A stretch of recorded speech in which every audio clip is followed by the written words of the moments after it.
ప్రియమైన దేవుని వాళ్ళారా, మరి దేవదానం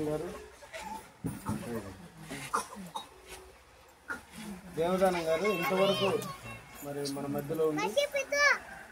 మరి ఈరోజు ఈ లోకాన్ని వదిలేసి వెళ్ళిపోయారు. మరి ఇంతవరకు ఆయన దేవుడు కాపాడి రక్షించి ఆయన కృపలో భద్రపరిచినందుకు దేవాది దేవునికి నా హృదయపూర్వకమైనటువంటి వందనాలు తెలియజేసుకుంటూ ప్రభు పేరిట మరి ఇక్కడికి వచ్చినటువంటి ప్రతి ఒక్కరు కూడా మనం అందరం కూడా ముఖ్యంగా తెలుసుకోవాల్సింది ఏంటంటే, ఈరోజు దేవదానం గారు ఈ లోకాన్ని విడిచిపెట్టి వెళ్ళిపోయారు. మరి మనం కూడా ఒకరోజు ఈ లోకాన్ని విడిచిపెట్టి వెళ్ళిపోతాం. ఆయన ఎలాగ వెళ్ళిపోయాడో మనం కూడా అలాగ వెళ్ళిపోతాం. అయితే వెళ్ళిపోయే లోపల ప్రతి ఒక్కరు కూడా తెలుసుకోవాల్సినటువంటి విషయం ఏంటంటే, ప్రసంగి గ్రంథంలో 7వ అధ్యాయంలో మొదటి మాట ఏంటంటే, మొదటి వచనంలో సుగంధ తైలము కంటే వెండి బంగారముల కంటే మంచి పేరు మేలు అన్నాడు. ఈ లోకాన్ని వదిలిపెట్టి వెళ్ళిపోయే లోపల మనిషి సంపాదించుకోవాల్సింది ఏంటంటే మంచి పేరు సంపాదించుకోవాలా. మంచి పేరు ఎలా సంపాదించుకోవాలంటే, యేసుక్రీస్తు వారు ఎలా అయితే మంచి పేరు సంపాదించుకున్నాడో ఈ లోకానికి వచ్చి, అలా మనం కూడా మంచి పేరు సంపాదించుకోవాలి. 10 మందిని కాపాడి 10 మందిని రక్షించి 10 మంది కోసమే తన ప్రాణం పెట్టాడు యేసుక్రీస్తు వారు. మనం కూడా అలాగే ఈ లోకానికి వచ్చినాం గనక ఈ లోకంలో ప్రభులాగా బ్రతికి కొంతమందినైనా దేవుని వైపు నడిపించి మనం కూడా దేవునిలో నడుచుకొని మనం కూడా దేవుని దగ్గరికి వెళ్ళడానికి సిద్ధపడాల. మంది ఊరు కాదు, మంది రాష్ట్రం కాదు, మంది దేశం కాదు, అసలు మంది ఈ భూమి మీద అంటూ ఏమీ లేదు. దేవదానం గారు ఒక్కడే వచ్చాడు, తిరిగి మరలా ఒక్కడే వెళ్ళిపోయాడు. ఎవరన్నా తీసుకుని పోతున్నాడా?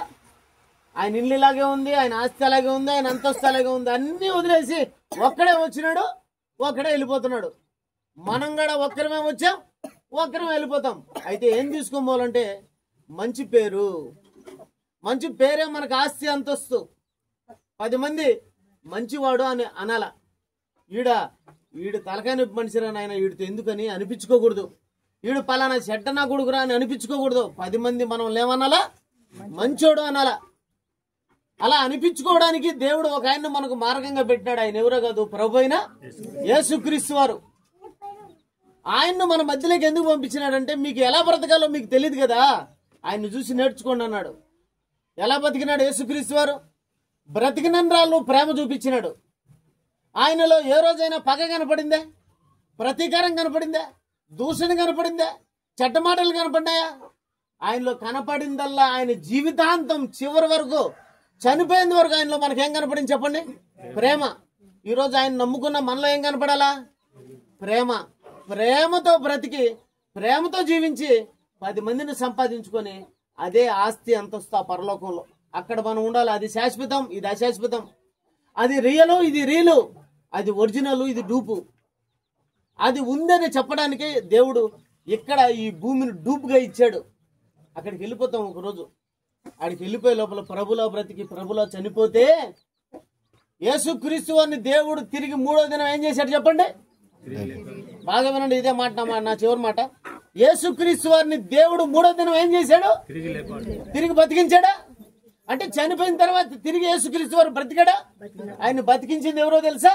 దేవాది దేవుడు, తండ్రి అయిన దేవుడు తన కుమారుడైన యేసుక్రీస్తు వారిని ఎందుకు బతికించాడో తెలుసా? దేవుడి కోసమే బ్రతికాడు. దేవుడు చెప్పినట్టు చేశాడు, దేవుడు చెప్పినట్టు బ్రతికాడు. ఆయన ఇష్ట ప్రకారం ఆయన బతకలా, ఆయన ఇష్ట ప్రకారం ఆయన జీవించలా.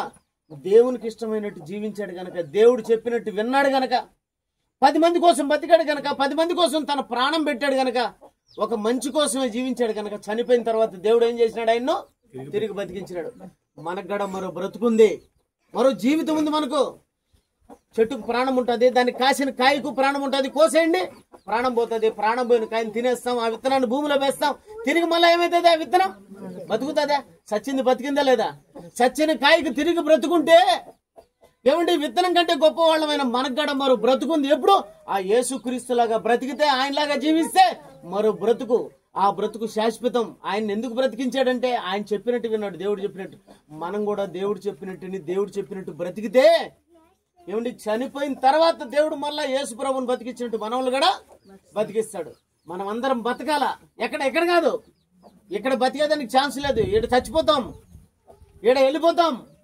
అక్కడ బతకాలంటే ప్రభులాగా బ్రతకాలని మీ అందరికి తెలుపుకుంటూ దేవదానం గారు వెళ్ళిపోయారు. ఈయన చూసి మనం ఏం నేర్చుకోవాలంటే మనం ఒకరోజు వెళ్ళిపోతాం. పొయ్యే లోపల మంచి పేరు తెచ్చుకొని పోవాలని పగలు, ప్రతీకారాలు, కొట్లాట్లు, గుద్దులాట్లు ఇవన్నీ మన మధ్య ఉండకూడదు. ఎందుకంటే మన ప్రభు దగ్గర లేనప్పుడు మన దగ్గర ఉంటే ఎట్లా? మన దేవుడి దగ్గర ఉన్నాయా ఎన్ని? మనం నమ్ముకున్న యేసు ప్రభు దగ్గర ఉన్నాయా? ఆయన దగ్గర లేనప్పుడు మన దగ్గర కూడా ఉండకూడదు. మన దగ్గర ప్రేమ మాత్రమే ఉంటే మరో బ్రతుకుంది ప్రభులాగా. కాబట్టి మీరందరూ కూడా ఆయన మరణం ద్వారా మనం తెలుసుకోవాల్సింది ఏంటంటే మనం కూడా ఒకరోజు పోతాం. కాబట్టి ఉన్న రోజులు మంచిగా బ్రతికి శత్రువు లేకుండా బతకాలి. గుర్తుపెట్టుకోండి, చనిపోయేలోపు శత్రువు లేకుండా పోవాలి. మనం పగలు ప్రతీకారాలు ఉంటే తీర్చేసుకొని పోయే లోపల ఏమండి సిద్ధంగా ఉండాలా. మనం కూడా మరణం ఎప్పుడు వస్తుందో తెలియదు. మనకు ఇష్టపడిన ఒక అబ్బాయి 27 ఏళ్ళు, 37 ఏళ్ళు, 38 ఏళ్ళ అబ్బాయి చచ్చిపోయాడు. మరణం వచ్చి ఎప్పుడు వచ్చేది ఎవరికి? పోయే లోపల సిద్ధంగా ఉండి మంచితనంగా ప్రభులాగా బ్రతికి వెళ్ళిపోవాలని కోరుకుంటూ మీ అందరికీ నా వందనాలు తెలియజేసుకుంటూ సెలవు తీసుకుంటున్నాను.